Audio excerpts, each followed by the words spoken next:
In the end, it wasn't the bombs that defeated us, nor the plasma weapons, nor even their superior numbers. It was the simple fact that we had no answer for the Kronos directive, the ability to see every move we made before we made it. The aliens knew our strategies before our generals had even conceived them. For 3 brutal years, humanity fought and died against an enemy that had already witnessed our defeat. They called themselves the Tellurians, a species that evolved in the darkness of a rogue planet drifting between stars. Their skin shimmered like oil on water, eyes adapted to see beyond the normal spectrum of light, including, as we would later discover, the faint traces of temporal radiation that permeates our universe. I remember the day the war ended. April 17/21/57.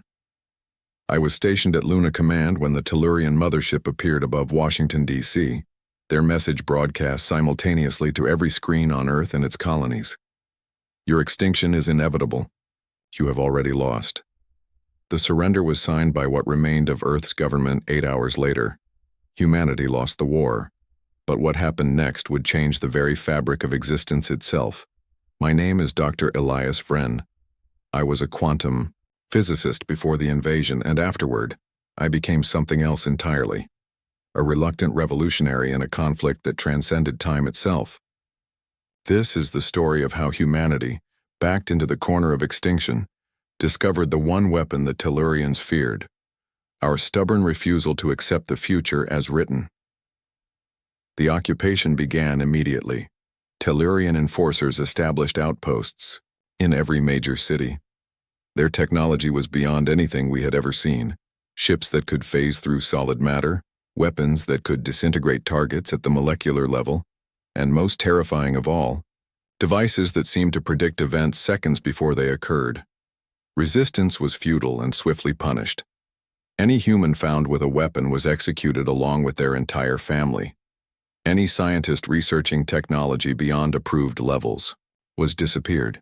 They weren't taking chances with us. I was assigned to work at a Tellurian research facility in what used to be CERN. The irony wasn't lost on me. The place where humans once probed the mysteries of the universe was now where we helped our conquerors extract Earth's resources more efficiently. My supervisor was a Tellurian named Kryll. Like all of his kind, he stood nearly 7 feet tall, with that shimmering midnight blue skin and eyes like liquid mercury.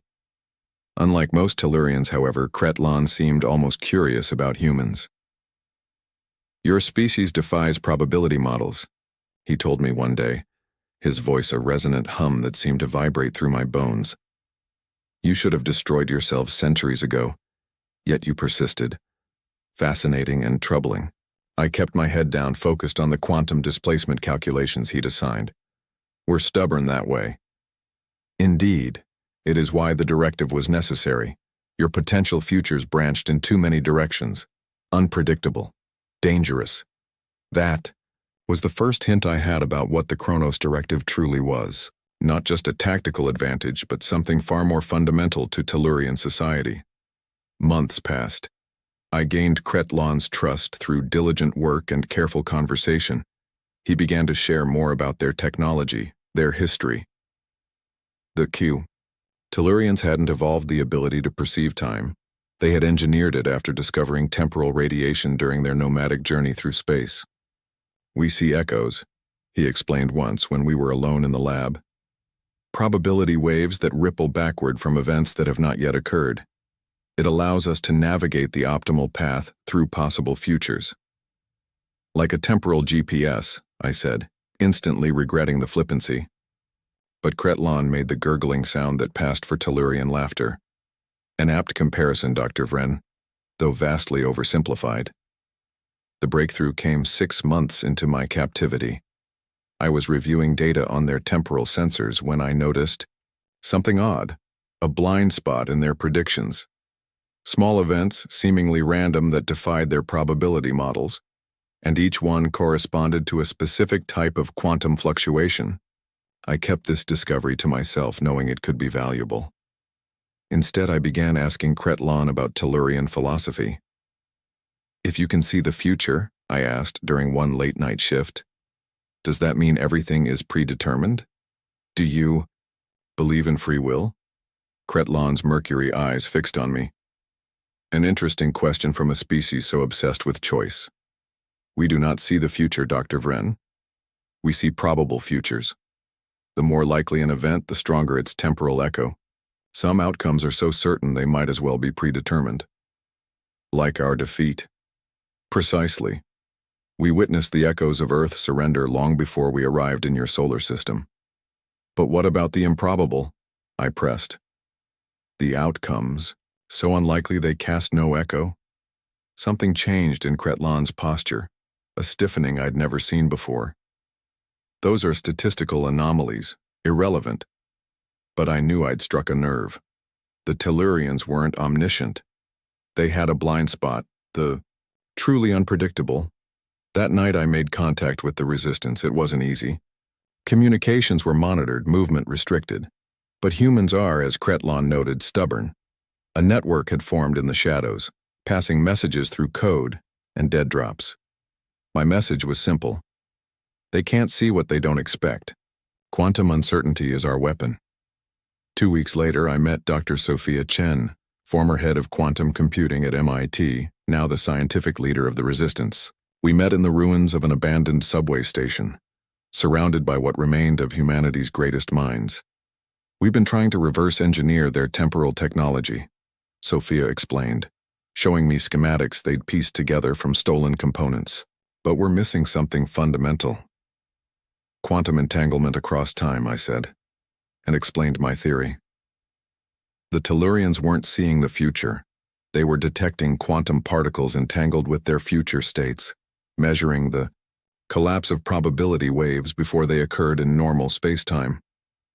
So how do we blind them? Asked General Marcus Reed, the military leader of our little group. We don't, I said. We create so much quantum noise that they can't distinguish signal from background, and then we build our own version of their technology, not to see the future, but to actually change it. The plan was audacious, possibly insane. We would construct a quantum device that could entangle particles not just across space, but across time, creating deliberate paradoxes that would disrupt the Tellurians' predictive capabilities. For the next year, we worked in secret. By day, I continued my duties under Kretlon, carefully extracting information and components. By night, I helped Sophia and her team construct what we called the Kronos inverter.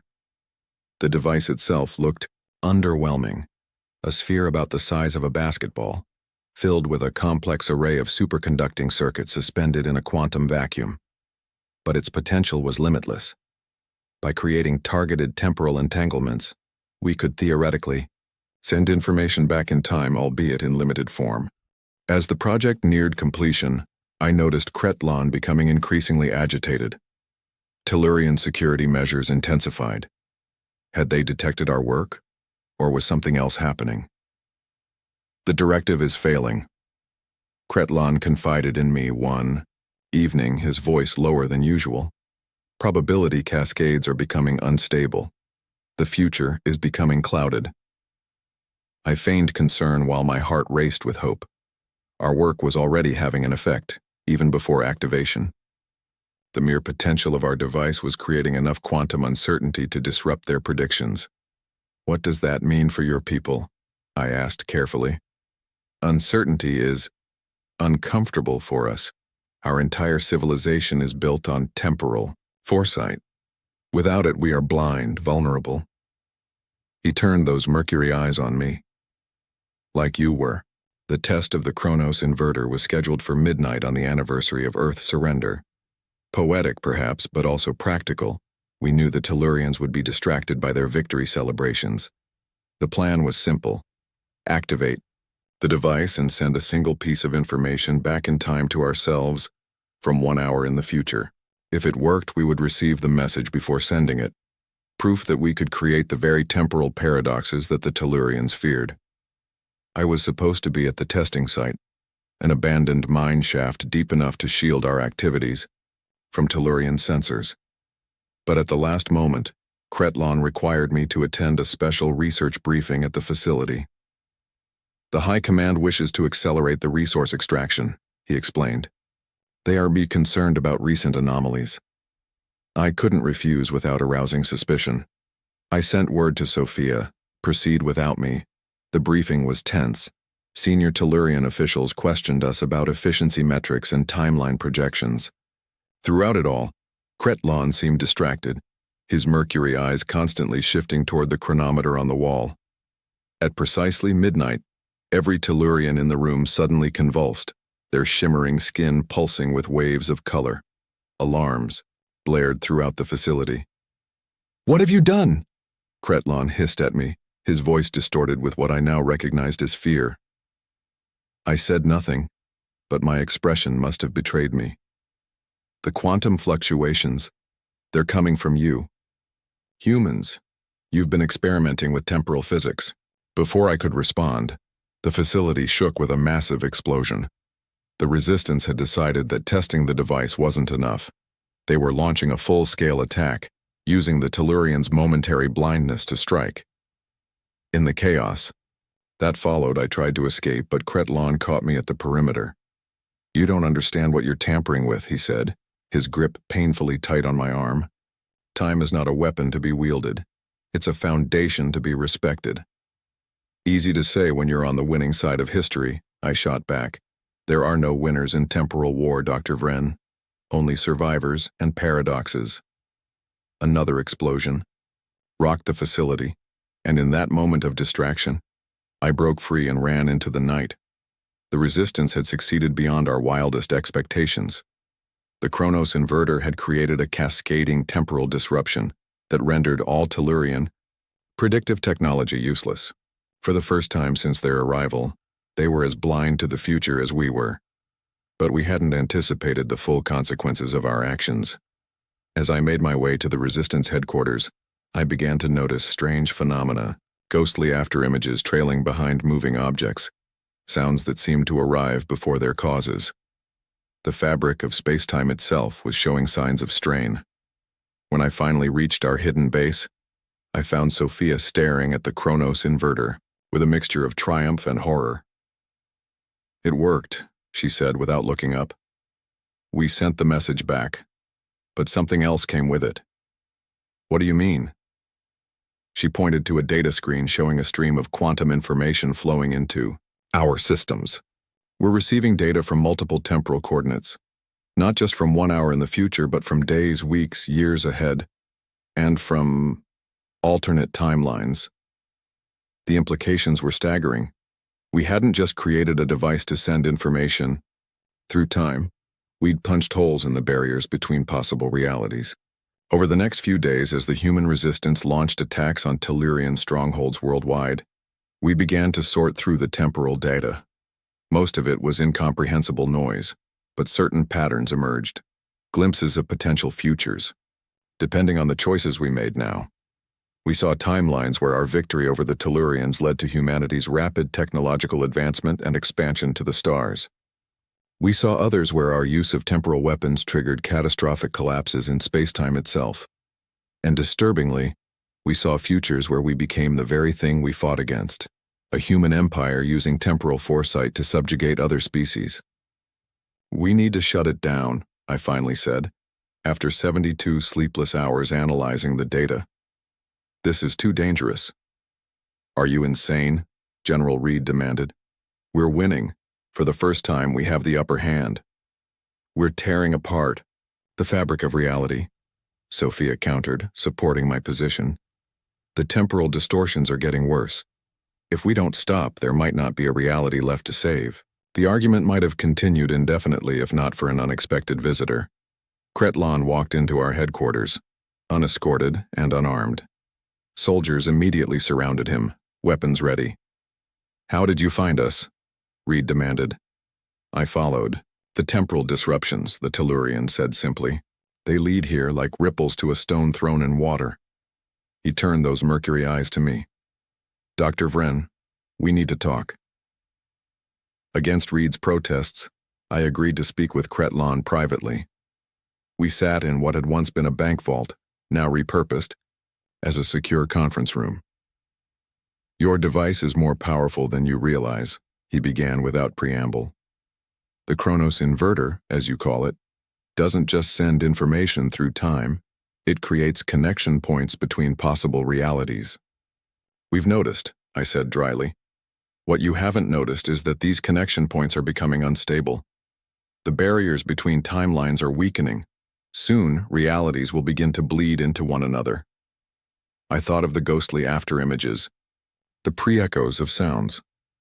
What happens then? Temporal collapse. A cascade failure that will erase not just this timeline, but all connected variants. Trillions of lives across countless possible worlds. Gone. Why should I believe you? This could be a tactic to get us to surrender our advantage. Kretlon's shimmering skin pulsed with colors I hadn't seen before. Because the Tellurians have faced this before. It is why we developed the Kronos Directive in the first place. And then he told me the true history of his species. A history I suspect few Tellurians themselves knew. They had once been like us, he explained. Curious, innovative, pushing the boundaries of science without fully understanding the consequences. They had developed temporal technology not for conquest but for knowledge, to see the outcomes of their choices to optimize their society. But one faction had wanted more. They created a device similar to our Kronos inverter, hoping to not just observe possible futures but manipulate them. The result was catastrophic. A temporal war that shattered their civilization and nearly destroyed their home planet. The survivors established the directive, Kretlon continued. A strict protocol for temporal observation without intervention. We use our foresight only to navigate the safest path through probability, never to change outcomes directly. Until Earth, I pointed out. You used your advantage to conquer us.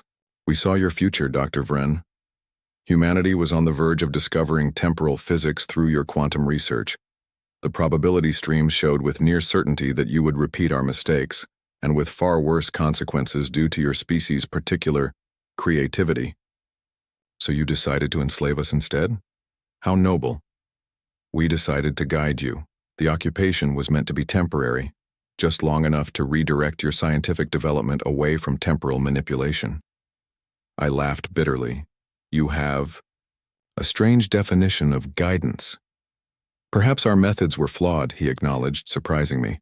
Many among the high command argued for your complete extermination. The directive barely prevented that outcome. And now? Now we face a choice that will determine whether any future exists at all. Your Kronos inverter must be neutralized, but simply destroying it would trigger the very collapse we fear. It must be unwound. Disconnected from the temporal network it has created, one strand at a time. And you know how to do this? Together we might. His mercury eyes held mine. I need your help, Dr. Vren.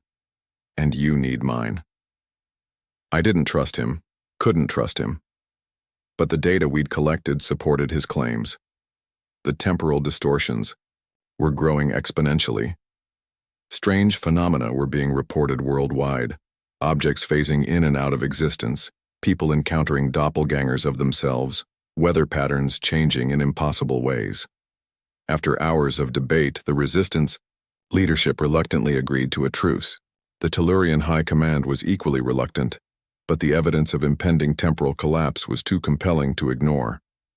And so began the most unlikely collaboration in human history. Tellurian temporal physicists working alongside human quantum scientists to save reality itself. The plan was elegant in theory but nightmarish in execution. We would use a modified version of the Kronos inverter to trace each temporal connection it had created and sever it cleanly, like a surgeon removing a tumor without damaging surrounding tissue. For 2 weeks we worked around the clock. The temporal distortions continued to worsen. People reported seeing buildings that didn't exist, hearing conversations that hadn't happened yet. In some areas, time itself seemed to stutter, with moments repeating or skipping forward unpredictably. Through it all, I worked side by side with Kretlon, gaining a new appreciation for the depth of Tellurian scientific knowledge, and for Kretlon himself, who I reluctantly began to see as a colleague rather than an enemy. "Why did you come to me?" I asked him one night, as we made final adjustments to our temporal unweaving device.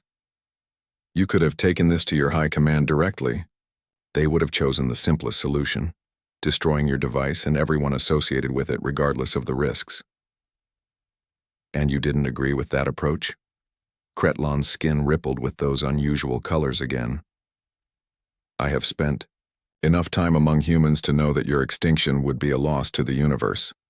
Your species is uniquely capable of finding paths that we cannot see. Even though we're dangerous? Perhaps because you are dangerous. Evolution requires pressure, challenge. Your species thrives on both. The unweaving process began on May 5, 2158, almost exactly 13 months after Earth's surrender. We activated our device, targeting the first and strongest temporal connection created by the original Chronos inverter. The effect was immediate and unsettling. Reality seemed to shudder, like a projection suddenly shifting focus. For a moment I experienced multiple versions of the same instant, versions where we had failed, succeeded, never tried at all. Then clarity returned. The first connection was severed. Over the next 72 hours, we methodically unwound each temporal strand. With each severance, the distortions lessened. The ghostly afterimages faded. Time began to flow normally again. But with the final connection, something unexpected happened. As Kretlon initiated the unweaving sequence, the device suddenly pulsed with energy, enveloping both of us in a field of shimmering temporal particles. For an eternal moment, we existed outside of normal space-time. I saw the entirety of Earth's history, past and future, spread before me like pages in a book. I saw the Tellurian invasion, but also countless alternate versions of it. Versions where we won, where we lost more completely, where we never fought at all. And I saw something else, the true nature of time itself. Not a linear progression, but a constantly branching network of possibilities, all equally real in their own continuum. When reality reasserted itself, the device was destroyed, its components fused into unrecognizable slag. But the temporal distortions had ceased completely. The war ended not with a surrender or a victory, but with a treaty. The Tellurians agreed to withdraw from Earth, recognizing that humanity could not be contained without risking another temporal crisis. In exchange, we agreed to strict oversight of our quantum research, with joint human Tellurian commissions established to ensure responsible development. But the story doesn't end there, because in that moment of temporal clarity, both Kretlon and I had gained something invaluable, a fundamental understanding of how time truly functions. Not just the theory, but the practical application, the ability to perceive temporal radiation without technological assistance. We kept this discovery secret from both our species, knowing the temptation to weaponize it would be too great. Instead, we established a hidden research facility in the Antarctic, staffed by a small team of human and Tellurian scientists committed to exploring temporal physics safely. Our work there led to the development of what we now call controlled temporal observation, the ability to glimpse probable futures without creating paradoxes or alternate timelines. Unlike the Tellurian Chronos directive, which only allowed passive observation, our approach permitted limited interaction with the temporal field. In simpler terms, we learned to navigate the timeline, to find paths through probability that benefited both our species without destabilizing reality. 5 years after the temporal crisis, Earth and Telluria established formal diplomatic relations. Cultural exchange programs were created. Humans began to understand the strange beauty of Tellurian art and philosophy, while Tellurians developed an appreciation for human music and literature. 10 years after, the first joint human-Tellurian space mission departed for Alpha Centauri, using a hybrid propulsion system that combined our technologies. 20 years after, I attended Kretlon's ascension ceremony as he joined the Tellurian High Council, the first member of their leadership to openly advocate for full partnership with humanity rather than merely peaceful coexistence. And 30 years after the day we nearly destroyed reality, I find myself recording this account as my final act as director of the Temporal Observation Institute. Tomorrow I will step down, passing leadership to my successor, a brilliant young woman named Aria Zhang, who happens to be the daughter of Sophia Chen and General Reed. Her Tellurian co-director will be none other than Kretlon's protege, a progressive thinker named Mev Ren. They will guide our work into a new era, one where temporal physics serves as a tool for cooperation rather than a weapon of war. Humanity lost the first war against the Tellurians, but in doing so we discovered something far more valuable than victory. We mastered time itself, not through conquest but through understanding. The future remains unwritten, its countless branches extending into infinite possibility. But now at least we can see the paths before us more clearly, choosing our way forward with wisdom instead of stumbling blindly from one moment to the next. And perhaps that was the true purpose of the Tellurian invasion all along, not to conquer us but to help us evolve, to push us toward a destiny greater than either of our species could achieve alone. Time, it turns out, has its own kind of logic, its own symmetry, its own justice. As I prepare to leave this institute for the last time, I find myself thinking of something Kretlon once said to me, during those frantic days when we were working to save reality itself. Time is not a weapon, Dr. Vren. It's not even a tool. It's a teacher, the most patient teacher in the universe, and its greatest lesson is that nothing is truly fixed. Not fate, not history, not even the nature of our own species. I believe he was right, and I believe the greatest adventure of both our species lies not in our past, but in the future. We are even now creating together. The quantum uncertainty that once made humans so dangerous now makes us valuable. Partners in an ongoing cosmic exploration that will take us to places even the Tellurians, with all their temporal foresight, never thought to look. That is our legacy. That is our victory. Not conquest, but transcendence. Not the defeat of an enemy, but the discovery of a friend. Not the mastery of time, but the wisdom to flow with it, shaping its currents rather than fighting against them. The war is over. The real journey has just begun. And somewhere in the infinite branches of possibility, I like to think there's a timeline where we got it right from the start, where we met the Tellurians not as invaders and defenders, but as fellow travelers in the vast ocean of space-time. Perhaps with enough wisdom and patience we can still become that timeline.